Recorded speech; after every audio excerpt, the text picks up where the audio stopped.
Hello दोस्तों, मेरे channel सुख समृद्धि उपाय में आपका हार्दिक स्वागत है। जैसा कि आज मैं बताऊंगी नव दुर्गा माँ के बारे में, तो कैसे उनका जन्म हुआ, क्या रहस्य हैं, तो आज मैं संपूर्ण आपको जानकारी दूंगी कि वीडियो के अंत तक बने रहना। वीडियो उपयोगी लगे तो लाइक सब्सक्राइब जरूर करना और कमेंट में लिखना जय माता दी। तो आगे बढ़ते हैं।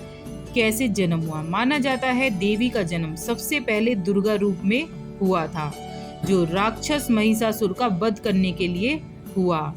नवरात्रि में देवी दुर्गा के 9 स्वरूपों की पूजा की जाती है। नवरात्रि में हम जिस देवी की शक्ति का रूप में पूजते हैं, उस देवी के बारे में हिंदू शास्त्रों में कई बातें बताई गई हैं। लेकिन क्या आप जानते हैं कि जिस नवरात्रि में हम माँ दुर्गा की पूजा करते हैं, इनसे जुड़ी मान्यता क्या है और देवी का जन्म कैसे हुआ?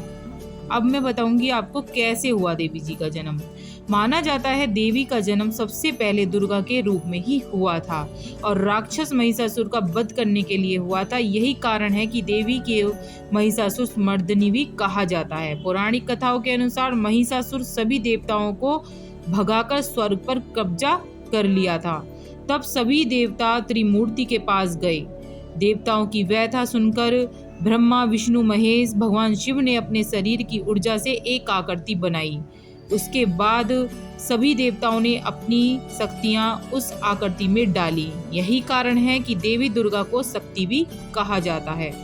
सबसे ताकतवर भगवान देवी दुर्गा की छवि बेहद सौम्य और आकर्षक थी और उनके कई हाथ थे। सभी देवताओं ने मिलकर उन्हें शक्ति दी, इसलिए देवी दुर्गा सबसे ताकतवर भगवान मानी जाती हैं।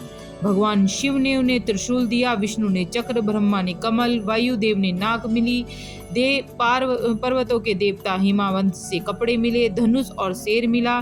ऐसे ही सभी देवताओं ने एक एक करके देवी को शक्तियां दी।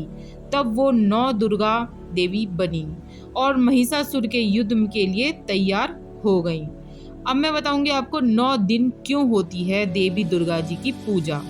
पौराणिक कथाओं के अनुसार देवी दुर्गा को महिषासुर को मारने में 9 दिन लगे थे।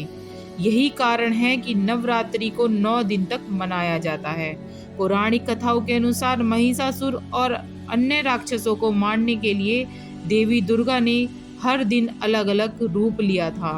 यही कारण है कि नवरात्रि में 9 दिन और 9 अलग अलग देवियों की पूजा की जाती है। अब आप सोच रहे होंगे कि शेर की सवारी कैसे? अक्सर हम तस्वीरों में देवी दुर्गा को शेर की सवारी करते देखते हैं। मन में सवाल उठता है, आखिर देवी दुर्गा शेर की सवारी क्यों करती हैं? दरअसल माँ दुर्गा का वाहन शेर ही है। इसे अतुल्य शक्ति से जोड़कर देखा जाता है। धार्मिक मान्यताओं के अनुसार माँ दुर्गा शेर पर सवार होकर दुख और बुराई का अंत करती हैं।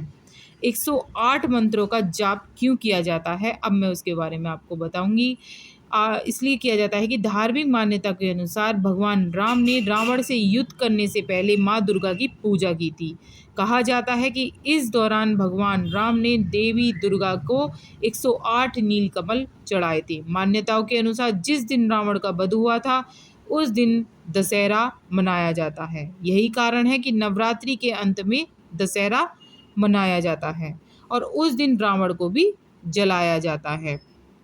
और जो माँ दुर्गा की पूजा करते हैं, उनके घर में कभी भी परेशानी तो बिल्कुल भी नहीं आती है और जो सारी इच्छाएं होती हैं वो पूरी होती हैं।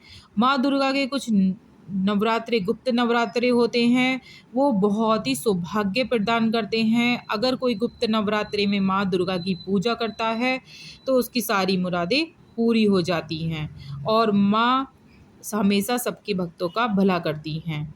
परिवार में शांति, जिनके घर परिवार में अक्सर तनाव रहता है या फिर छोटी छोटी बातों को लेकर अक्सर विवाद होता रहता है, उन लोगों को नवरात्रों के दिनों में माता से पारिवारिक सुख शांति की प्रार्थना जरूर करनी चाहिए और दुर्गा सप्तशती का पाठ जरूर करना चाहिए। वीडियो पे लगे